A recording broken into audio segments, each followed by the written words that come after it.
Anyway, hey, what's up guys, this is Brad with Despite Fitness, and I am coming to you out in the Ville, and I'm trying to get some food. It's late, and want to try to do a video kind of going on the training talks, right? I don't have more footage with Coach John, but that doesn't mean I can't talk about some topics and some things that you guys bring up and mention.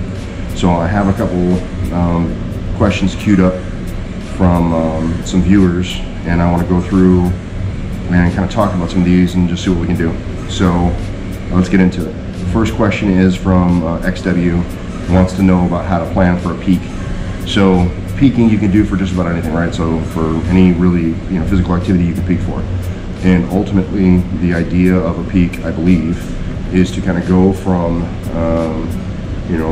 general training and lots of volume and slowly kind of narrow that down where you decrease the volume, increase the intensity, and that gets you to a point where from that baseline of lower intensity, higher volume, you try to build muscle tissue. You slowly over time, a matter of weeks, can build up into higher intensity, lower volume, and by doing that you're kind of priming your body, telling your body what you want it to do. And hopefully all the recently gained muscle growth that you've been able to develop through the kind of hypertrophy and strength block, you can utilize in that peaking. So really the essence of a peak is increased intensity, decreased volume.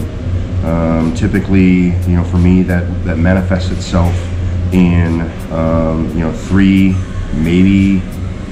usually three sets, 3 reps to like 1 rep, and so not a lot of volume but a lot of intensity, and that gets me ready to peak out. And then once I've kind of peaked where I hit say a 95% or even 100%, I'll take a week off before whatever my event is, and for me it's a powerlifting meet, and then I'll go into the meet knowing and feeling pretty confident that I can hit a new PR. So XY, I hope that answers this question about how to peak. It's just increased intensity, lower volume over time. All right, so Dustin Chestnut wants to know about deadlift frequency. So deadlift for me is an extraordinarily taxing thing. I can't sustain it more than one real heavy session like once a week. So for me, I only deadlift once a week. If you were a lighter, smaller lifter and you're not deadlifting that much, you could probably get away with a higher deadlift frequency. But the bigger and heavier and stronger you are, the more likely you're going to cause more damage, and you may not be able to sustain increased volume over multiple iterations. So it's going to vary for kind of everybody, but generally speaking, probably only once or twice a week. All right, so Grassman wants to know about eating after training. Do it. Generally speaking, I don't think that there's anything about a window. I think that's been generally debunked, but I do feel like it's a good time to try to replenish. So typically I do try to eat after I train, especially since I can't really eat before I train. It doesn't feel right on my stomach. So I'll tend to focus on a higher protein, high carb kind of a intake on the backside of a training session. But yeah, I'm a big fan of it. I think eating after training is good. Sometimes I'll even eat during training. I haven't really ever recorded that, but sometimes I'll have a protein bar while I train. Yes, sir, ready? Ready? All right, I gotta get my food, hang on. All right, continuing on. Got my food. So, going back around to Ryan's question. He wants to know about when it comes to squat, deadlift, warm-up stuff to do, stretching. Okay, so Ryan, for the main movements, I don't do much in the realm of warm up other than start to perform the movement. I do start to do some stuff with benching to kind of get my shoulders to move around a little bit more, because I do tend to suffer from tight shoulders. But in terms of deadlift or squatting, I just don't do any other warm up stuff other than the movement. I grab a barbell and I start going through some range of motion, and then I slowly start adding some weight. I'll do 135 for a couple of reps, maybe even a couple of sets of like 10, and just start ratcheting up there from for weight for wherever I'm going for that particular training session. So I'm not a big fan of spending too much time or energy on too much warm-up.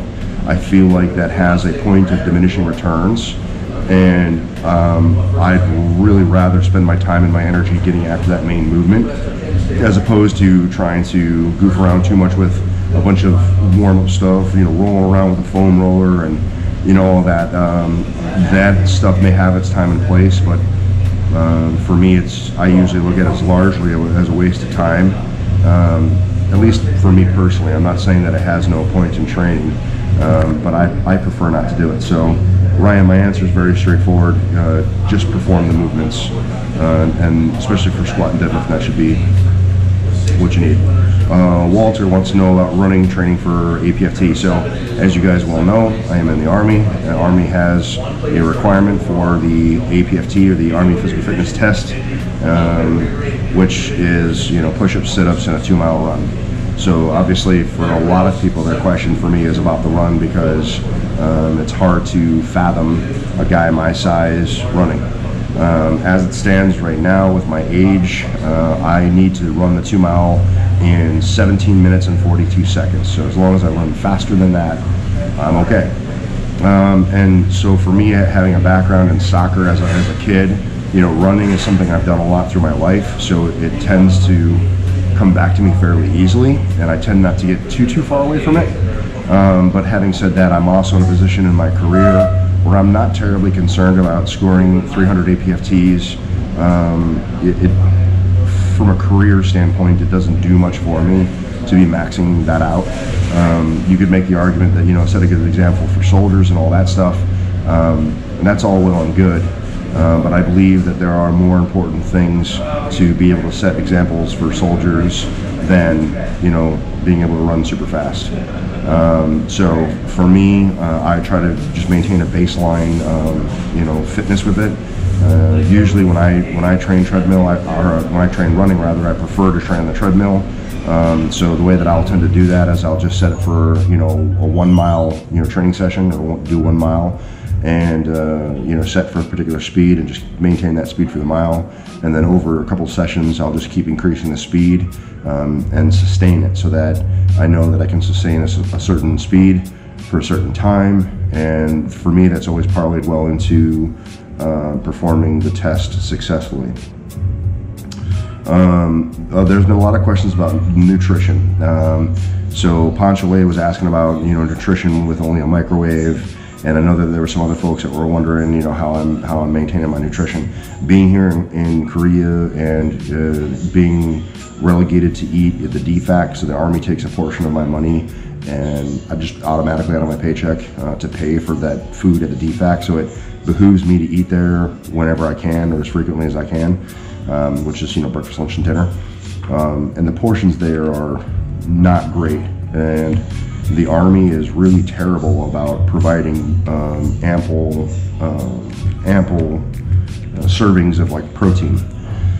So protein shortage is kind of a big thing for me. So I supplement with protein shakes, protein bars, and then I also do a little bit of my own meal prep, and by way of frozen chicken breasts, or I grab some of the frozen reduced price meat and just keep it frozen, and I'll throw it into a Instant Pot, and I'll just cook it up, all together as frozen. It doesn't take me long with an Instant Pot to cook frozen meat, like 10 minutes, and I got some steaks that are completely cooked and good, and I basically just they shred real easy. So I'll just shred it up and mix it with some rice, and it's a really simple, easy thing for me to do, and it doesn't take much time or effort on my part. So that's kind of how I'm supplementing the dietary intake that I think that I need. And yeah, but it absolutely is difficult. I would much prefer to prepare my own meals for myself if I had better accommodations. Okay, so Walter's asking me about accessory work for bench press, and he wants to know, between floor press, pause bench, incline bench, dumbbell bench, which would I choose for assistance? Now, I think they're all great, and they generally all have their place. You don't see me doing much incline, just because generally I don't like it. And that's just a preference thing. I do believe that incline has its place in, you know, in the accessory kind of a realm, and I think that they're all very good accessory movements. So really, I would probably use all 4 of these, Walter.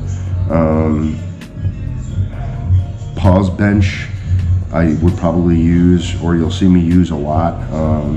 I don't pause necessarily every rep, but a lot of times as I'm benching, I'll pause my last rep. I don't do much inclining just because, again, I'm not a big fan of it. Dumbbell bench, I used to do a lot more of, but I've gotten, you know, in recent years, I've gotten away from it. And floor press, actually, I did some training earlier today, and I was doing floor press. And there'll be a video at some point in time after this that you'll see me doing that floor press work. But yeah, they all have their place. You just kind of fit them in, and a lot of it's personal preference too. Like, you know, what exercises do you enjoy doing? Because you really do have to enjoy your workout. And then also, it would also weigh heavily on assessing your own weaknesses and where you need the additional work. So if you find that you are, you know, have problems off the bottom, then maybe some of that pause work would be good for you to, you know, develop some of that press power. Some of that press power off the bottom. If you feel like you're weak at the top, maybe some of that floor press stuff would be good. If you feel like you're having shoulder problems, or, you know, things are just tight, maybe some dumbbell bench with a neutral grip, you know, so, you know, this is normal grip, neutral grip, maybe something like that would be good for you. So helping to make that decision would also be personal preference and what you feel like you're weak on. And then the last question that I'm going to answer for right now, at least in this sitting of filming, is going to be how to deload, and this is coming from Arno. Arno, what's up, man? I hope you're doing good. Anyway, so deload is something that a lot of people ask about, and all that deload means is just giving your, you know, changing up what you're doing to give yourself some time to rest. So if just for simple numbers, if you were to do 100 pounds for 10 reps normally for, say, 5 sets, so 100 pounds, 10 reps, it's 1,000 pounds. If you did 5 sets of that, you're doing 5,000 pounds of total work.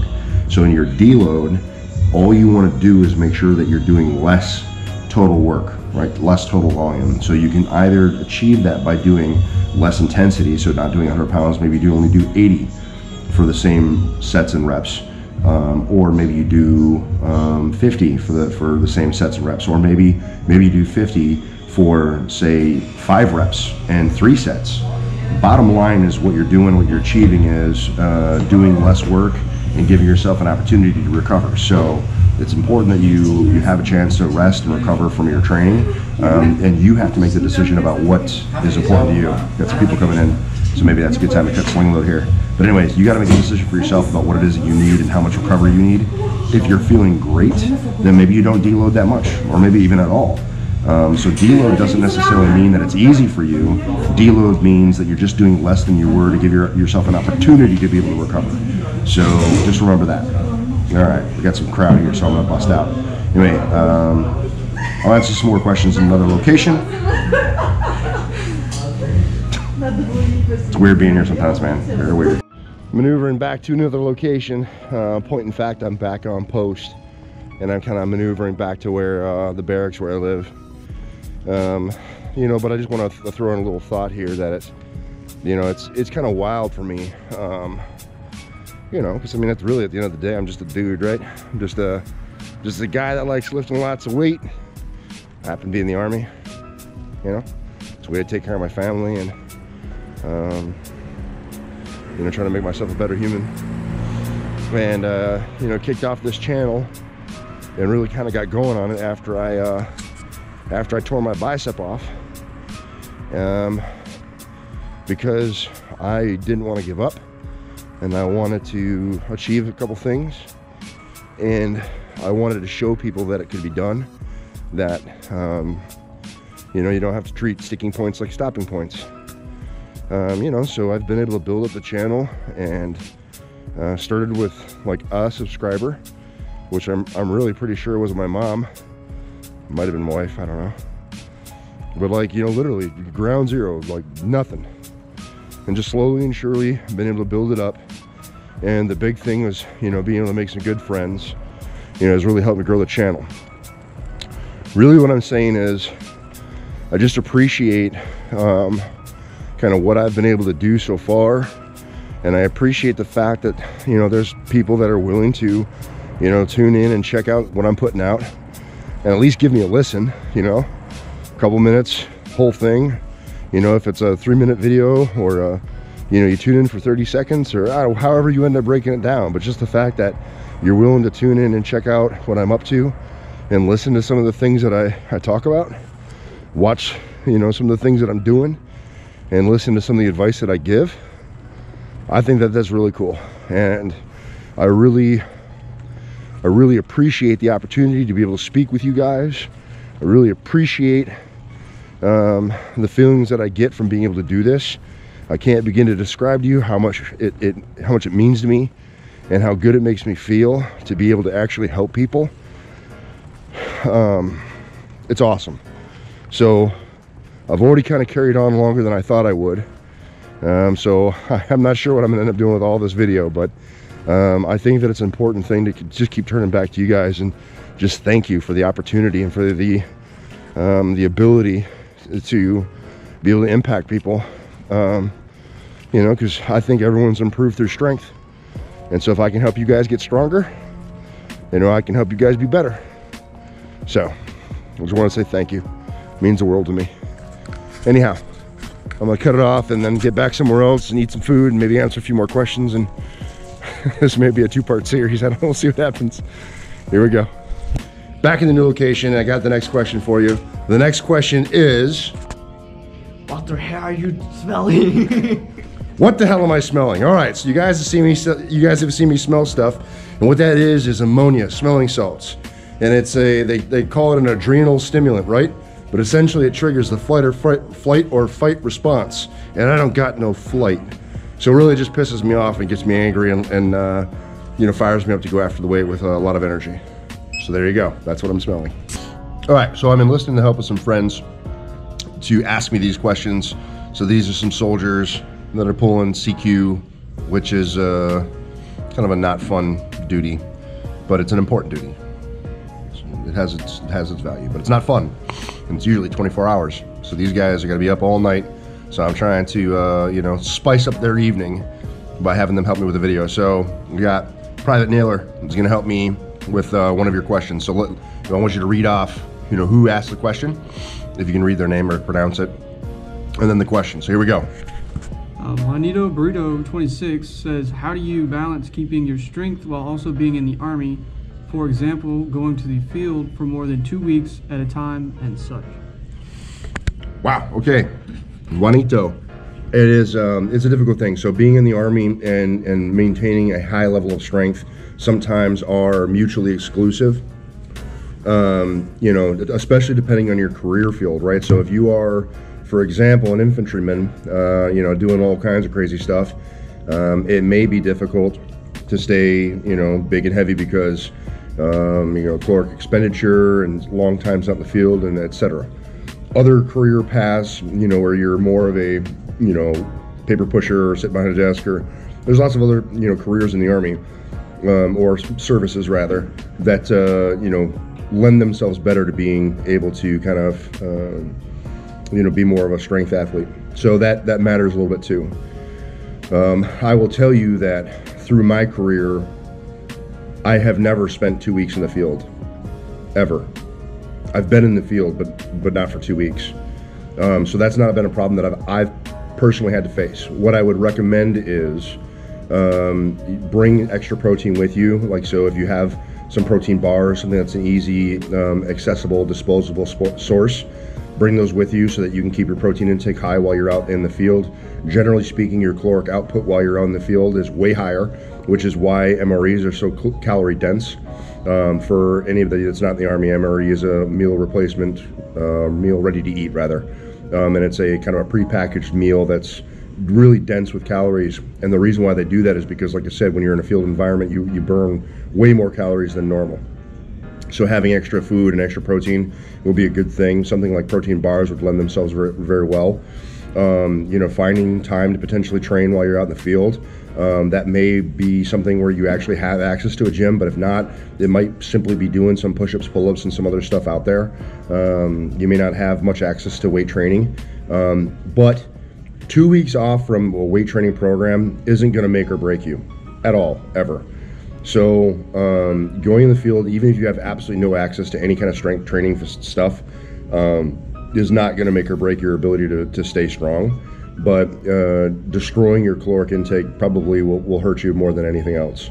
So keeping your calorie intake high, keeping your protein intake high while you're out there will be probably the best bets that I could give you. And then, like I said, in terms of some strength training, if you were absolutely in a pinch and you really wanted to have something, you could bring some bands out in the field with you and at least do some resistance training with some bands. You could set that up and get a couple things done. So Juanito, I hope that answers the question. I know that you know, there's probably some more details and stuff that we could cover, but that's just kind of my off the cuff, off the head. This wasn't a pre-rehearsed or or whatever thing.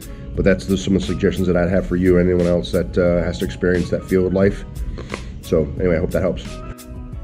All right, for the next question, we got Sergeant Orton. He's gonna help me out and read us the next question. He says he's not ready. He's not ready. I'll keep filming until you're ready, and then I'll just edit it later. Huh? Okay. Are you ready? He's ready. So Jason Lino says, the value of proper recovery. We all know about it, but how much do we actually practice it? Ooh, Jason, that's a saucy question. Saucy. Get that right. Okay, so, all right, recovery, right? So, like, you hear a lot of people talk a big game about recovery and things like that. And I want to be honest with you, in terms of, like, all of the stated advice that you see across the talking heads of fitness and whatever else, I do very little of these things. I don't do the foam rolling. I don't do a lot of stretching. I don't do contrast bath, and there's a lot of stuff I just don't do. My form of recovery is I get out of the gym, I go grab some food, I kind of refeed a bit, and I drink some beers. I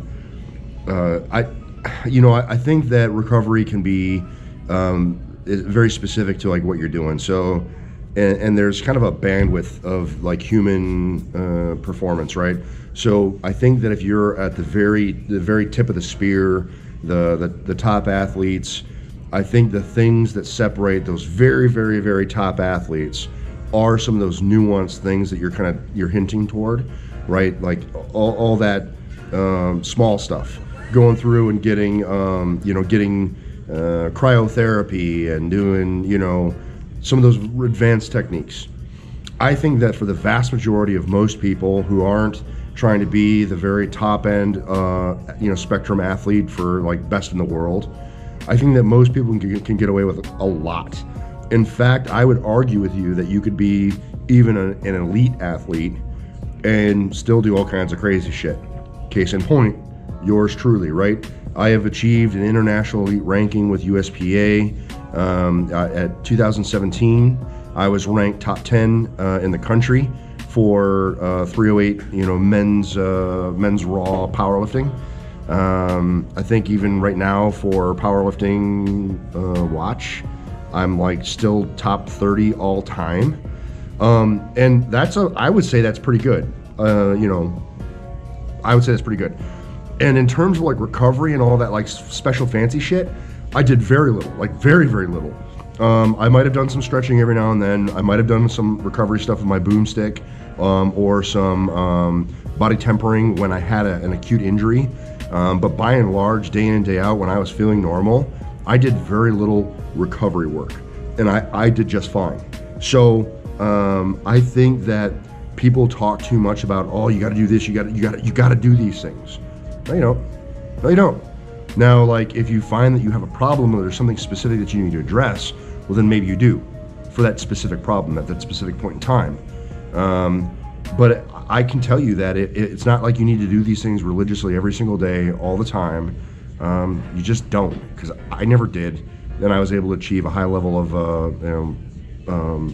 success with what I chose to do. So I hope that's as real an answer as I can give you. I'd love to bullshit you and tell you like, oh yeah, you got to do all these crazy things and you got to take your BCAAs and, bro, eat good. You know, eat a good amount of protein, get a good amount of carbohydrates to help, you know, fuel your workouts, your energy sources. Drink beer. I love drinking beer. Never hurt me. And enjoy your workouts, right? So I think for the vast majority of anyone that's going to watch this video, enjoy yourself. You should not take you know, all this advice from people about all these crazy nuanced things that you have to do and feel like you have to do them. Some of these things they're only talking to the top 2% of athletes. Everyone else could probably completely disregard and never really have a problem. Yeah, that's my opinion. Changed my mind. Anyway, Jason, I hope that answers your question. That's about as real an answer as I could possibly give you. And I hope that it means something to you, and I hope that it helps some other folks out there as well. There's a lot of stuff that gets said that you have to do that you don't really have to do. Hey guys, yeah, I'm gonna encapsulate just those questions for right now. I'm gonna do some more and probably do just an additional release. So as you guys know, I do my Monday, Wednesday, Friday release. These training talks are my Friday release. I'll probably do an extra release just to get some questions answered, because I don't want to fall into the habit that I've fallen into, which is have all these questions sitting for weeks on end before I can actually get to them. But I'll probably do a special release to round out the remaining questions that I have for right now. Yeah. I do want to thank you guys for sending in the questions and giving me an opportunity to be able to help you and kind of weigh in on things that you're wondering about. I want to do another video here in the future. Let's do next Friday's training talks, which will be Friday nope, that's map my, I don't need map my run. I need calendar. Friday the 7th. All right, so Friday the 7th, I want to do another training talks. And for the Friday the 7th questions, I want you guys to ask me stuff more on a personal level, like kind of get to know me, like my favorite type of stuff, things I like, things I don't like, you know, my favorite movies, you know, things like that. Let's get away from some of the fitness questions, I guess, you know, how-tos and whatever, and ask me things that, you know, I can kind of demonstrate a little bit more personality and kind of get you guys to understand things that I enjoy and, you know, what I like. So maybe you guys get to a better sense of me. I think that'd be kind of a fun video to do, and it might be able to answer some questions and show you guys a little bit more of kind of the things that are important to me. Maybe, I don't know. So ask me some crazy questions. Leave them in the comments below or hit me up on my IG. That's Brad underscore Arbic. Yeah, Brad underscore Arbic. That's me. Find me. Yeah, guys, I appreciate that. Anyway, thanks for the questions from all the guys. I hope that I helped you in some small measure. If you do have any questions, comments, or concerns about the things that I've said, leave them in the chat box below. I will respond. I appreciate you guys checking out the video. You can help me out with a like, share, and subscribe. I would really, really appreciate it, because it makes the channel grow and we can be more betterist. Remember, guys, no matter what it is you think you can't do, train despite. You're either going to find an excuse or you're going to find a way. And I hope you guys find the way. I appreciate you checking this one out, and I will see you in the next one. Peace.